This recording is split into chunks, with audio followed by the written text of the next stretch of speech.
नमस्कार साथियों, स्वागत है आप सभी का आपके अपने YouTube channel SP learning centre पर। साथियों, आज इस वीडियो में हम कवर करने वाले हैं सीडीपी के टॉप 30 क्वेश्चंस जिनकी सीटेट एग्जामिनेशन में आने की संभावनाएं काफ़ी ज़्यादा है और बार बार ये क्वेश्चंस रिपीट भी होते हैं। तो चलिए करते हैं शुरुआत आज की इस वीडियो की। शास्त्रीय या प्राचीन अनुबंधन में कुत्तों पर प्रयोग करने के लिए कौन जाना जाता है? Who is known for the classical conditioning experiment involving dogs? तो दोस्तों इसका जो सही जवाब है वो हो जाएगा आपका इवान पावलव। इवान पावलव दोस्तों इन्होंने कुत्तों पर प्रयोग किया था, तो इसका सही जवाब हो जाएगा आपका ऑप्शन डी। सेकंड क्वेश्चन है दोस्तों, किस सिद्धांतवादी के द्वारा मनोसामाजिक विकास की 8 अवस्थाएं दी गई है जो कि एक विशेष संकट या चेतावनी से संबंधित है? तो दोस्तों which is theorist proposed the 8 stages of psychological development is associated with a particular crisis? तो दोस्तों इसका सही जवाब हो जाएगा आपका ऑप्शन बी। एरिक्सन ने दोस्तों मनोसामाजिक विकास की 8 अवस्थाएं बताई गई थी। इन्होंने दोस्तों इसमें व्यक्ति के जीवन के प्रत्येक स्तर पर आने वाली चेतावनियों के बारे में 8 अवस्थाएं में बताया है।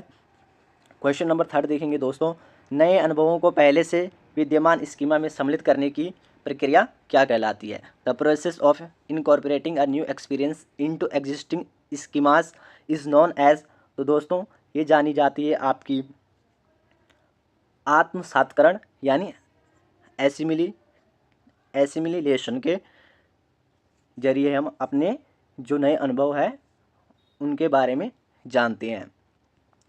क्वेश्चन नंबर 4 देखेंगे, आईक्यू का इन्होंने इसमें सूत्र पूछ रखा है। Formula of calculation of IQ is, तो दोस्तों वो है MA/CA/100, यानी ऑप्शन ही आपका सही जवाब हो जाएगा।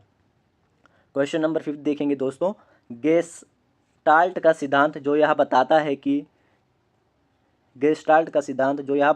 कि जो वस्तुएं किसी स्थान अथवा समय में एक दूसरे के निकट होती है उन्हें एक समूह के रूप में देखा जाता है, उसे कहा जाता है the gestalt principle which states that elements which are close to each other are perceived as a group is called. तो दोस्तों ये कहा जाता है आपका principle of proximity. Option B इसका सही जवाब हो जाएगा। क्वेश्चन नंबर 6 देखेंगे दोस्तों, कथानक संप्रत्यक्षण परीक्षण TAT किसके द्वारा बनाया गया? Who created the thematic appreciation test? तो दोस्तों ये आपका मॉर्गन और मर्रे के द्वारा बनाया गया था। इस प्रकार इसका सही जवाब हो जाएगा आपका Morgan and Murray. Question number 7 देखेंगे दोस्तों, 16 व्यक्तित्व कारक 16 PF प्रश्नावली किसने दी? 16 PF questionnaire was founded by, तो ये दी दोस्तों आपके कैटल ने। ऑप्शन सी इस प्रकार इसका सही जवाब हो जाएगा। क्वेश्चन नंबर 8 देखेंगे, व्यक्ति का मनोविज्ञान किस मनोवैज्ञानिक द्वारा प्रतिपादित किया गया? Individual psychology was given by which psychologist? तो सही जवाब हो जाएगा दोस्तों आपका अल्फ्रेड एडलर। ऑप्शन डी आपका सही जवाब हो जाएगा अल्फ्रेड एडलर।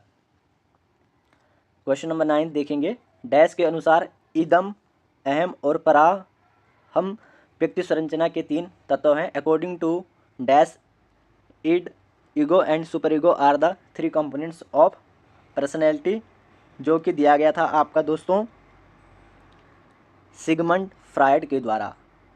ऑप्शन सी इसका सही जवाब हो जाएगा। क्वेश्चन नंबर 10 देखेंगे दोस्तों, हार्वर्ड गार्डनर के बुद्धि के सिद्धांत को डैश नाम से जाना जाता है?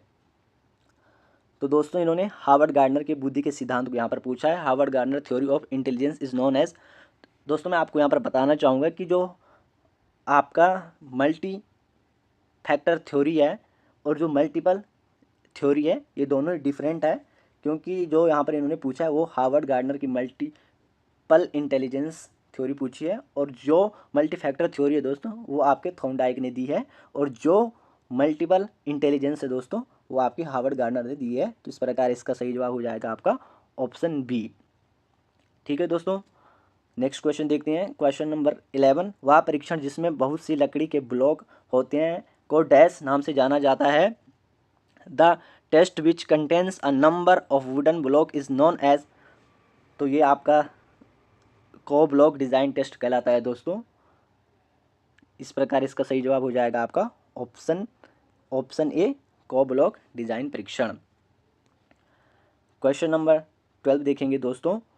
एक व्यक्ति द्वारा कौशल अर्जन करने की संभाव्यता को दर्शाता है। Dash refers to an individuals underlying potential for acquiring skills, intelligence, interest, aptitude और पर्सनैलिटी।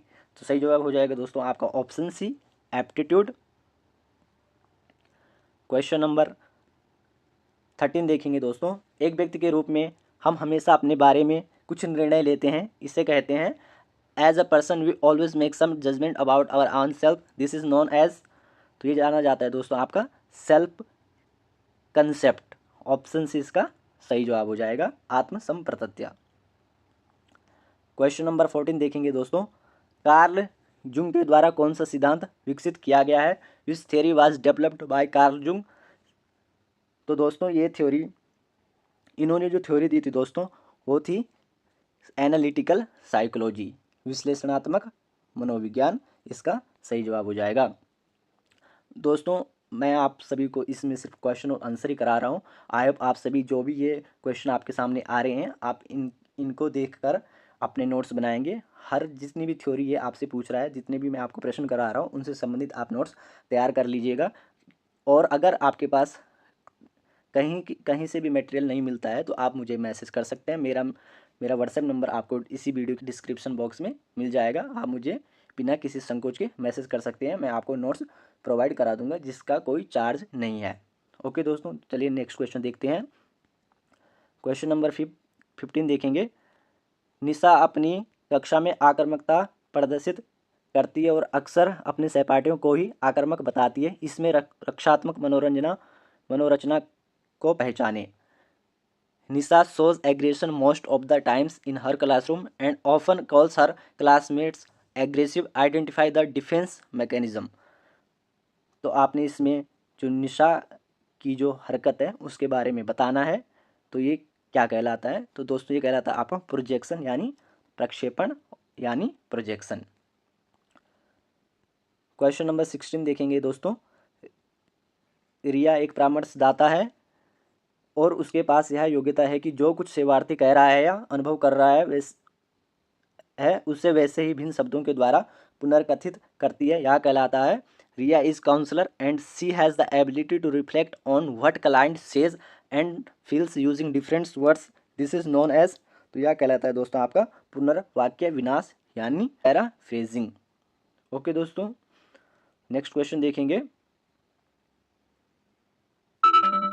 क्वेश्चन नंबर 17, डैश अवांछित व्यवहार और पीड़ादायी परिणामों के मध्य संबंध स्थापित करती है। Dash establishes relationship between undesirable behaviour with painful consequences. तो इसका सही जवाब हो जाएगा आपका ऑप्शन सी, विरुचि चिकित्सा यानी एवर्जन थेरेपी। क्वेश्चन नंबर 18 देखेंगे दोस्तों। एक प्रयोग में एक स्वतंत्र चर क्या है। In an experimental what is an independent variable. तो सही जवाब हो जाएगा आपका option B, the variable that is manipulated. वह चर जिसमें बदलाव किया जाता है क्या कहलाता है, स्वतंत्र चर कहलाता है। क्वेश्चन नंबर 19 देखेंगे। संज्ञानात्मक विकास का अर्थ पूछा है दोस्तों। हर बार कॉग्निटिव जो डेवलपमेंट है दोस्तों, ये टॉपिक बहुत ही इंपॉर्टेंट और इसमें से चाहे आप टैट दो चाहे सी टैट दो, इसमें से 4 से 7 क्वेश्चन पूछे ही जाते हैं। तो इसलिए इस टॉपिक को आप अच्छे से कवर कर लीजिएगा और इस पर नोट्स बना लीजिएगा।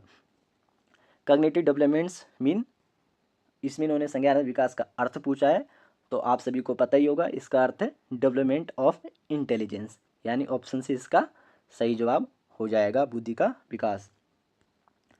क्वेश्चन नंबर 20 देखेंगे।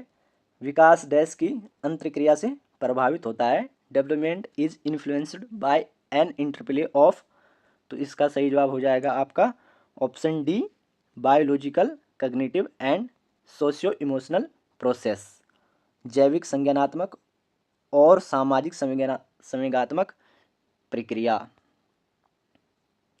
नेक्स्ट क्वेश्चन देखेंगे, संवेदी पेशिया अवस्था की अनुमानित आयु क्या है? The approximate age of sensory motor stage. दोस्तों ये पाइजेट की थ्योरी है जिसमें इन्होंने 4 अवस्थाएं दी थी। पहली थी आपके पास सेंसरी मोटर स्टेज, फिर प्री ऑपरेशनल स्टेज, फिर थी आपकी कंक्रीट स्टेज और फिर थी आपकी फॉर्मल स्टेज। तो इन्होंने सेंसरी मोटर पूछी इसमें, तो इस तरह आपका सही जवाब हो जाएगा ऑप्शन ए 0 to 2 ईयर। और जो प्री ऑपरेशनल स्टेज है वह 2 से 7 ईयर, 7 to 11 ईयर, और फॉर्मल स्टेज है आपकी 11 to एंड ओल्डर, यानी 18 साल तक या 20 साल तक, जो भी आप रखना चाहें। क्वेश्चन नंबर 22 देखेंगे, राहुल को चीखने चिल्लाने की आदत है। उसके माता पिता ने निर्णय लिया है कि जब भी वह चिल्लाएं तो उसे भोजन दिया जाए। यह किसका उदाहरण है? Rahul is habitual of screaming, so his parents decide to take the food away whenever the screams. This is technique of, तो ये टेक्निक है दोस्तों आपकी नकारात्मक प्रबलन का, यानी नेगेटिव रीइंफोर्समेंट। क्वेश्चन नंबर 23 देखेंगे, भयभीति का उपचार किस प्रकार से किया जा सकता है? Which techniques is use to treat phobia. तो इन्होंने इसमें फोबिया के बारे में पूछा है। फोबिया, इसका सही जवाब हो जाएगा ऑप्शन ए, क्रमिक विसंवेदनीकरण। क्या हो जाएगा? क्रमिक विसंवेदनीकरण, यानी सिस्टमेटिक डिसेंसिटाइजेशन। क्वेश्चन नंबर 24 देखेंगे, वह तार्किक प्रक्रिया जिसके द्वारा विशेष घटनाओं से सामान्य सिद्धांतों तक पहुंचा जा सकता है। विशेष से सामान्य, यहाँ पर आपने इस क्वेश्चन को अच्छे से पढ़ना है। इसमें इन्होंने पूछा विशेष से सामान्य, न कि सामान्य से विशेष। नॉर्मली सामान्य से विशेष होता है, लेकिन विशेष सामान्य पूछा है तो ये आपका आ जाएगा आगमनात्मक तर्कना, यानी इंडक्टिव रीजनिंग में। तो सही जवाब आ जाएगा आपका option B, inductive reasoning. Question number 25 देखेंगे। क्वेश्चन नंबर 25 देखेंगे, एक स्मृति प्रक्रिया जिसमें नई सीखी गई जानकारियां पूर्व भंडारित सामग्री की पुनः प्राप्ति में बाधा डालती है, कहलाती है। Memory process is in which newly learn information prevents retrieval और previously stored similar material is called. तो यह कहलाती है दोस्तों आपकी पूर्वलक्षी अवरोध, यानी रिट्रोएक्टिव इंटरफ्रेंस। ऑप्शन बी इसका सही जवाब हो जाएगा। क्वेश्चन नंबर 26 देखेंगे, वाटसन और स्किनर ने मनोविज्ञान के किस उपागम में योगदान दिया है? Watson and Skinner both contributed to which school of psychology. तो इन्होंने योगदान दिया है दोस्तों आपके बिहेवियरिज्म में, यानी व्यवहारवाद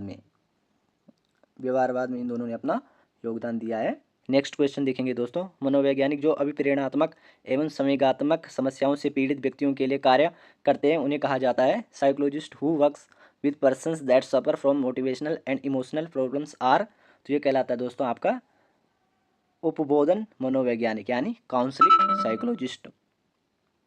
ऑप्शन ए इसका सही जवाब हो जाएगा। नेक्स्ट क्वेश्चन देखेंगे दोस्तों, प्रसिद्ध समीकरण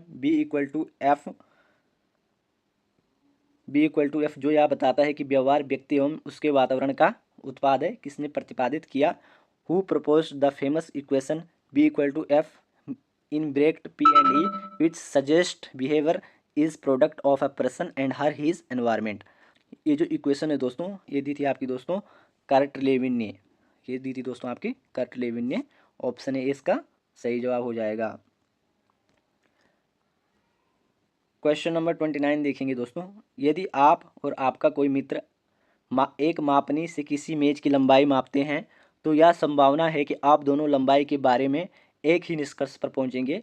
यह उदाहरण है If you and your friend measure the length of table using an identical instrument, it's likely that both of you would attain the identical conclusion about the length. This is often an example of, तो ये है दोस्तों आपका example objectivity का, क्योंकि हम एक निश्चित जो मेजर करने वाली वस्तु है उससे हम मापते हैं, तो यह ऑब्जेक्टिविटी यानी वस्तुनिष्ठता का सिद्धांत कहलाएगा। ऑप्शन ए आपका सही जवाब हो जाएगा। और दोस्तों इस वीडियो का आखिरी हम क्वेश्चन देखेंगे।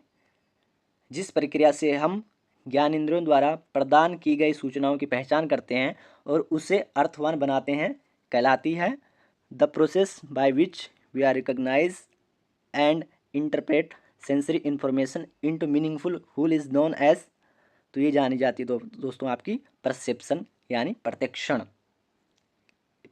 के रूप में जानी जाती है। ऑप्शन बी आपका इस तरह ऑप्शन बी आपका सही जवाब हो जाएगा, प्रत्यक्षण या परसेप्शन।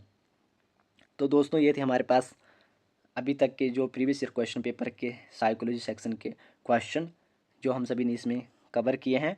और दोस्तों मेरा आप सभी को ये टॉपिक कवर कराने का एक ही मकसद है कि आप सभी जो भी इसमें प्रश्न पूछे गए हैं, जो भी क्वेश्चन पूछे गए हैं, उसके अकॉर्डिंग आप हर क्वेश्चन या जो भी थ्योरी पूछिए आप उसको एक अच्छे से नोट्स के रूप में अपने पास रखेंगे और तैयार करेंगे। क्योंकि अगर आप अपने नोट्स बनाएंगे दोस्तों तो आपको काफ़ी हद तक रिवाइज करने की ज़रूरत नहीं पड़ेगी। आप जब नोट्स बनाएंगे तो जब आप एग्जामिनेशन में ऐसे क्वेश्चन देखेंगे तो आप इजीली इन सभी को कर पाओगे। इसलिए अपने हाथों से नोट्स अवश्य बनाएं। अगर आपके पास समय नहीं है तो ही किसी और के नोट्स प्रिफर करें, अदरवाइज़ अपने नोट्स जरूर बनाएं। क्योंकि अभी 2.5 महीने हैं तो हमारे पास समय है, इसलिए नोट्स बनाते रहिए साथ के साथ। आई होप आप सभी को ये वीडियो अच्छा लगा हो, और अगर आप सभी को वीडियो अच्छा लगा तो वीडियो को लाइक और शेयर और अपने दोस्तों के साथ शेयर जरूर करें जो सीटेट की प्रिपरेशन कर रहे हैं। Thank you so much.